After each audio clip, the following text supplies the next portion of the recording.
It is time for This Week in the Lakeville Journal. And we have not quite a full room. Cynthia's not here, but in the assistant studio right now is Alexander Wilburn. You there, Alexander? I am. And I want to introduce who's with you this week. Sure. So I'll be coming back at the end, and I'm going to talk about our big summertime supplement. For this week, though, I'm going to turn it over to our interns. You guys want to introduce yourselves? I'm Shane Stanfield. And I'm Gabriella Conn. Okay, Shane and Gabriella. Now, and Shane was here last week. Shane was here last week. And Gabriella has come down from Mount Riga, which we really appreciate. Mount Riga? So you're up on Riga? Yeah, I am. That means you went by my house because I live going up that way. Huh. I think she probably could have come down with you. No, you don't get up at 3:30 in the morning, do you? No. No, okay. Now, Alexander, are you also going to do Compass, Alexander? No, I think that's going over to Janet. Okay. All right. Well, Janet, good morning. How are you? Good. How are you? And Janet, just for future reference, if a fire alarm goes off where I am, I'm hanging up. Do you think? Dr. Judy is just intrepid. No, Dr. Judy. Just a little inside baseball. Dr. Judy had already said I was so worried because the fire alarm's been going off all morning, saying "Stay in your home, stay in your home." So yeah, that's But it used to go off at Beckley House all the time because they put electric ovens in those apartments, and there was more smoke than fire. Of course. And I would do the same thing they did. Yeah. I would get out. Just go out in the hallway and talk, Yeah. or I just stay there while it's in flames. Exactly. So, anyway, so nice to be with you this week. We will miss Cynthia, but we're so happy to have two of our wonderful interns and Alexander with us. All right. Well, we'll start off. Lots of color on the front page. Once again, sun on the 4th of July. Nice pictures there. But over to the left side, ups and downs for the GOP and the state Senate. Who wants to? I'll do that. Okay. We keep track of each of our representatives, and right now we're doing our state Senate, and that's, of course, Senator Craig Minor. In the 30th District, if anybody needs to know that. And so we're touching base with him after the legislative session. And, he's a Republican, so he knew he was in the minority, and he has been over the course of many of the years. He's been serving in the both in the House and the Senate, and very accustomed to it. And he speaks philosophically and interestingly about what got done and did not get done over the course of the session this time. All right. On the other side of the page, helping farmers find a farmland. Yeah, this is Janice Siller, who's been writing about farming for us. We're just very fortunate to have her doing this. It's such an important part of what happens around here, and we like to have this covered. She's talking about ConnecticutFarmLink.com, which is the site for the Connecticut Farmland Trust, and they like to put landowners in our region together with farmers and see what can happen. So this is a fascinating story. Right below it, and this is something that when you read about it and you realize that we are served by volunteer firefighters, volunteer emergency personnel, volunteer ambulance people.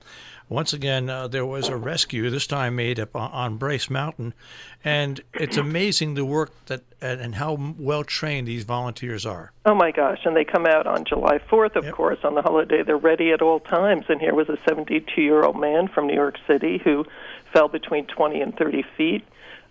Amazing that, to me, that he survived this fall. I'm pretty sure I wouldn't, but anyway, he must be a great hiker, and very fortunate to have all the volunteers coming from New York and Connecticut to help him out with that. So this is a good story by Caitlin Lyle.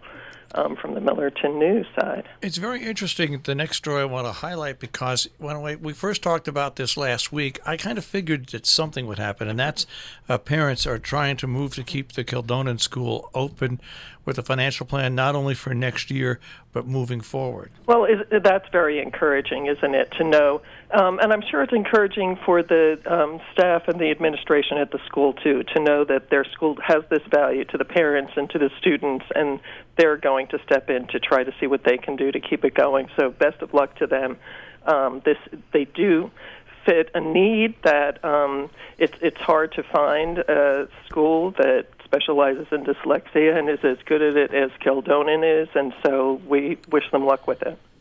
All right, and Patrick Sullivan, at a meeting that I'll be at tonight, Yes.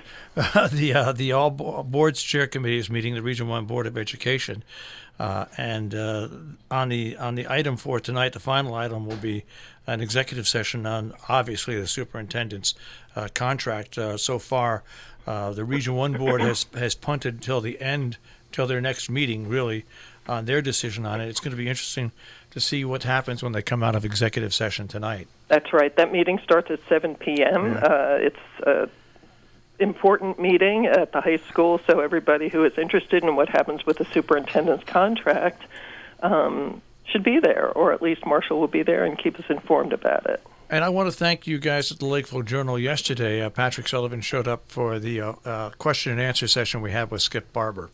And we appreciate it, Pat. It's always good to. I don't see Patrick enough anymore. It's always good to see Patrick. That's good. It's good when your paths cross. He goes to a lot of these things, and we also, you'll see later in the paper, have a story about Skip having spoken in Falls Village too. So he's out there and he's answering questions. So we can talk about that other thing later. All right. Now, Black Caps, Nature's Notebook, Tim Abbott. I know. Who doesn't remember this from their childhood, no matter where you grew up, but especially around here? And who hasn't found some already this year, some of the black raspberries, the Black Caps? And it is just so a part of the season and wonderful to find this forage food that's so easy to identify, very safe, and really good. So he talks about that, as always, evocatively. Going inside to see the picture that Anne Longley snapped of, and of course, Anne Longley, formerly of Amy Longley. Amy Longley, pardon me. Her sister formerly worked at the Lakeville Journal, the Bear Watch. And did, yeah. Once again, we had, I have bears that cross through my property all the time, but I really have tightened down over the 2-year period. There's no garbage for bears to found, and more of my neighbors have done the same thing. I just think that they should go back to that in the center of town, and I think that the bears won't come where there's no garbage. Well, this is proof that that we don't have enough protections on the garbage in the middle of Salisbury. This bear is so relaxed and happily chewing through, a whole bin of garbage. So Amy got some really good photos of this. Do see them and talk about this with people in Salisbury whose bins are not secured. Now, coming up this weekend, the Falls Village Car Show, which last year had over 650 cars. I think this year they're actually expecting more, upwards like 800. So they've got designated parking areas. They've got transfers where you can park at the high school and get. It's really turned into just this tremendous show. Oh, it's so much fun. It's just great to see. Everyone who's there is so enthusiastic about the cars, about their hobby, and about showing them to the crowds that come in. And there's lots to do for all members of the family, even if they're not as excited about the cars. So do come out to Falls Village. It's Sunday, 10 a.m. to 3 p.m. And you're right, they are parking outside of town because they'll have so many cars, it'll take up all the space in this little town of Falls Village. Every street will have cars on it. Yeah, which is amazing to think of, really. It's great. It's amazing. Now, on page A3, you've got really July 4th events, pictures, and Cynthia did a story, basically. Right, talking about everything that happened last weekend. It's such a great time of year around here. So much going on and so much tradition. So, you'll see that we talk about Lubu Cherry taking on the role of Heman Allen to recite the Declaration of Independence in Lakeville, and we have the fireworks from Lime Rock Park. A wonderful photo from Savage Freeze, who went and took photos for us there. Not easy to get photos of fireworks, by the way, so we're thrilled to have them, right? And something happening everywhere, and it was just great fun in Salisbury and Lakeville this weekend. All right, and we flipped the page, and there is Skip Barber, because he was at the Tuesday. That's the Tuesday series. At the South Canaan Meeting House. But you've got other really important stories like the which is going on today, the Cornwall Forum on Telecommunications. Yes, that's today at 7 p.m. at the Cornwall Town Hall. This has been a contentious issue, and a lot of people have come out and spoken about it, and this is something that's important to the region. And anyone who lives in Cornwall knows it's a challenge to find good internet service and good phone service. So by all means, get involved with this if you have any interest in it at all, and read this story by Leela. She also talks about what the Board of Selectmen discussed as far as the framework for what they'll be talking about tonight. So. And two other stories, which are long-running stories, but which are coming to a culmination. One on the change, which should make housing more affordable and available in Salisbury, and also the septic project in Cornwall. That's right. These are all really important things that we have to, when you live in a community, this is what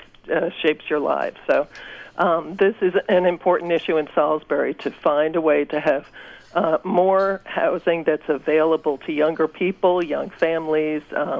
There was some question brought up about, what is affordable here? Because it's not really for people whose incomes are below a certain level, but people whose incomes are above even a certain level that would make them eligible for state or federal affordable housing cannot afford to find places in the Lakeville, Salisbury area, and even throughout the northwest corner. So this is a worthy effort made by Salisbury. They've had one hearing already on changes to their zoning regulations, and there will be another on July 13th, Saturday at 10 a.m. at the town hall. They've done it so that everybody should be able to get to these hearings and talk about them. All right, now let's bring in the interns. Yippee. Once again, the Appalachian Trail. Now, you two both were out at different locations, or did you go out like in pairs, or did you each go to different places and do this at different times? We went out as a group and interviewed them together. So why don't you give us both your impressions of who you spoke to and what they were talking about? Well, kind of just the general vibe that I got from everybody that we interviewed is that all the Appalachian Trail hikers are just incredibly nice and very open to being interviewed, despite the fact that they're however many miles into this giant journey that they've decided to take. And so to be kind of embraced with such a warm personality and very lighthearted jokes was surprising, but also just very pleasant.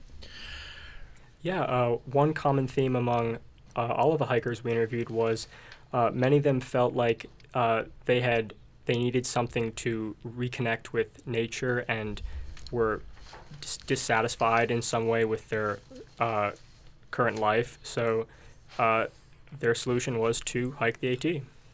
Now, did any of them talk about running into any bears or anything like that? They did. One man who calls himself Frankentruck, of course, every trail hiker has, are assigned nicknames.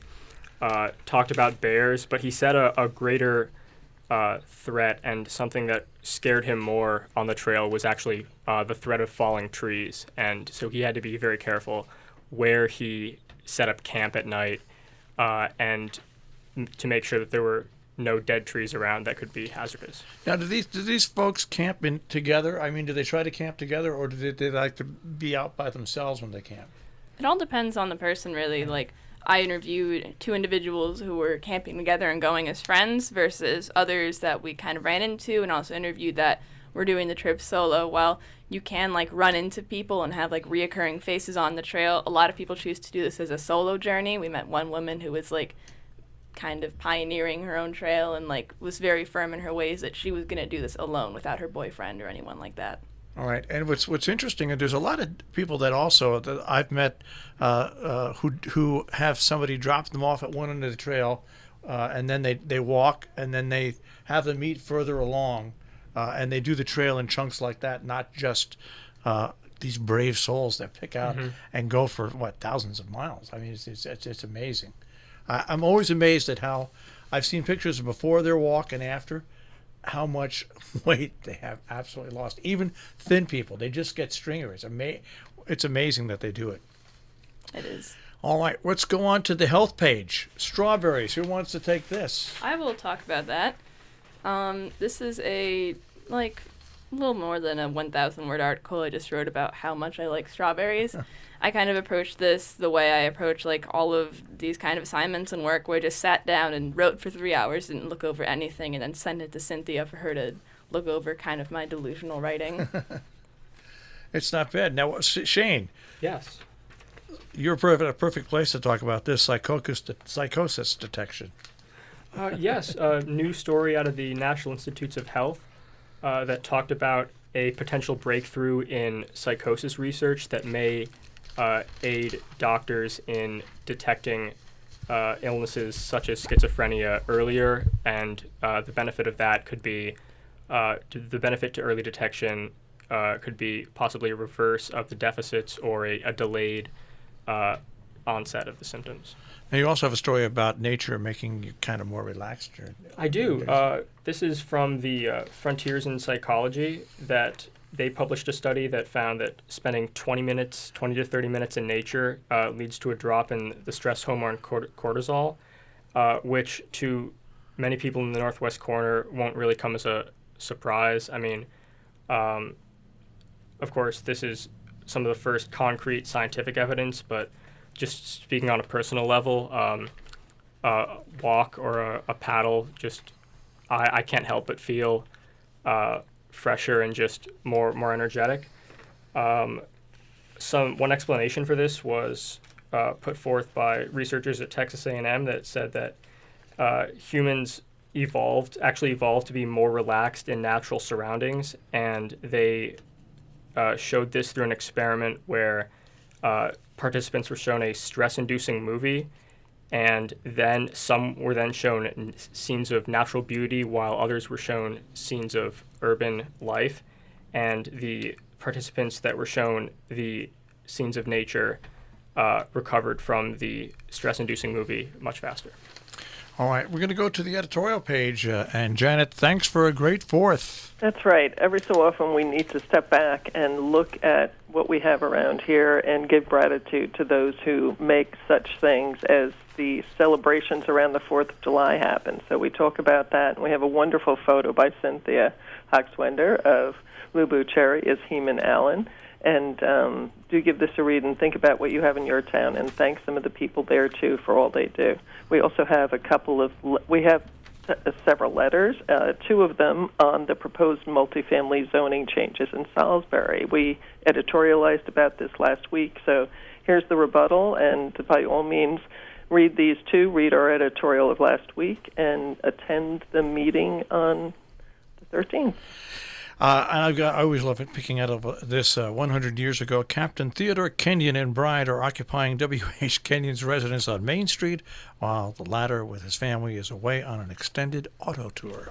I just love those. Can you imagine what that auto tour was like? And how long it took. It was probably from here to Torrington, actually. Well, which was a long way back then. Which is a long way. It was a long way. Some people still feel as if it is, but all not right, like that. And Peter Steiner, once again, we're going to see him all at the book signing in Sharon, but his cartoon, once again, hits a home run here. He certainly does, so don't miss his cartoon. And we have good columns, one from Carol Asher on a racially divided country, Martha Lane speaking very specifically and personally about West Cornwall's septic problem. So do read this as Cornwall is looking to solve this issue. And Mary Close Oppenheimer on Salisbury's housing organizations, very timely with the zoning changes coming up. All right, Shane. Yes. You were at the Highland Games. I was. Did you participate in it? What's that big thing called? That is the caber toss. I know you did that. I saw it. No, but on Sunday, June 30th at Lime Rock Park, it was the 95th annual Round Hill Highland Games. I believe it is the third year that Lime Rock Park has hosted. There were all sorts of contests, from caber toss, which is essentially a 20-foot log that contestants try to toss end over end, to bagpipe competitions, to bands performing. So it was a very lively event. All right. Now, we've got, of course, a very big special section, summertime. Before we get to that, though, let's take a look at a very full compass. So, who wants to? I will do that. It is very full. There's so much going on around here right now, especially Railroad Days coming out. We have an 8-page pull-out section on Railroad Days events. More happening this year than ever before. Don't miss any of them. We have the carnival. There are fireworks. There's all kinds of wonderful things going on, and the full schedule is in the paper this week. And in the compass section itself, we have a wonderful piece on expressionistic landscapes at the White Gallery in Lakeville by Helen Cantrell. Beautiful reproduction of one of her paintings there. And we have a review of Yesterday, Imagine a Beatleless World. Karen Lesage at the Ober Gallery, and we have Outside Mullingar reviewed at the Berkshire Theater Festival, the Unicorn Theater, which W.B. Wismar just loved, and sounds like a very worthwhile thing to do. Also, don't miss our country dining section. On the inside back cover, wonderful restaurants to visit throughout the tri-state area. I'll turn it over to Alex for summertime because there's so much in there. Alex. First of all, you folks need to work out to pick up the summertime edition. It weighs about 3 pounds. It does. That's how big summer is. That's right. When I was at Indian Mountain, my mother used to say every year, after the 4th of July, summer is over. And I don't think that's true, because some of the best things coming up this summer are happening in this issue, still to come. So just to dive right in, if you've been on YouTube at all lately, you've probably seen celebrities being interviewed doing goat yoga. That's you do yoga positions and little baby goats crawl on your back.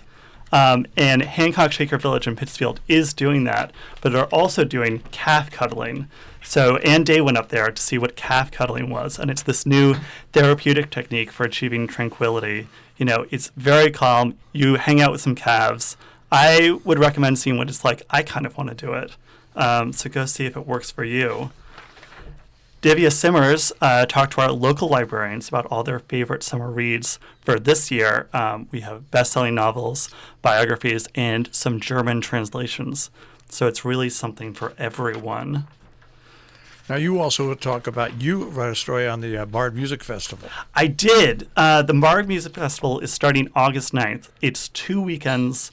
Each year they do a real deep dive into one composer's career, and this year is Erich Wolfgang Korngold, who was a Austrian Jewish composer who fled the Third Reich and ended up in Hollywood scoring films for movies like Errol Flynn Adventures, like The Adventures of Robin Hood or Captain Blood. And so the 2 weekends will be, one weekend will really be about Austria, and the other will really be about the birth of Hollywood film scoring. Should be really interesting if you're a film fan. Now, I didn't realize the link between Kent and art, but the 100-year anniversary in Kent's artistic history really explains a lot about that. Well, so Kent Historical Society's Seven Hearths Museum is having this big show. It's opening this Saturday. I highly recommend it. It is the portraiture of the former inhabitant, George Lawrence Nelson, who was a very prolific painter. He painted in the 1910s, 20s, 30s. These are portraits of his family, of his very glamorous wife. They really capture the elegance of that period.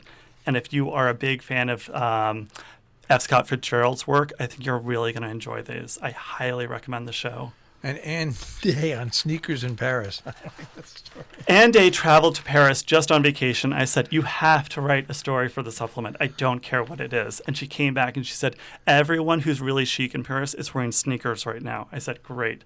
That's a story. Also, I'm delighted to hear that. So you can walk around in Paris in considerably very expensive sneakers, but be very comfortable, which I think is very cool. We only have about a minute left, so why don't you hit some of the highlights that we have left in this incredibly full summertime It's edition. Very full. The other thing I would really recommend doing is going up to Getney Farm. They do the sommelier series where they bring breweries and vineyards from all over the world, from Sonoma to Austria. They don't, because they're such high-profile people, they don't know when they're going to be. And they do offer exclusive bottles sometimes for the tastings. So go to their website and get on that list because it's really exciting when they do. All right, now I want to say you guys did a great job. Thank you. Thank you. And filling in, especially talking about your stories for first time. So thank you very much, guys. We're great. Alexander, good job. And Janet, always a good job with you. Oh, well, it's always fun to be here. And isn't it great we have such wonderful interns? And we'll see if we can't get our other intern over, and the summer is not over because there will probably still be more interns. We're so happy to have them with us. All right, more information on, we just touched on the stuff at Lakeville Journal. Paper. Get the paper, get it delivered, get it at a store or online, tricornernews.com, and also on Facebook. We'll speak to you all next week. Thank you so much. All right. That is This Week in the Lakeville Journal here on Robin Hood Radio. Once again, tricornernews.com on the web.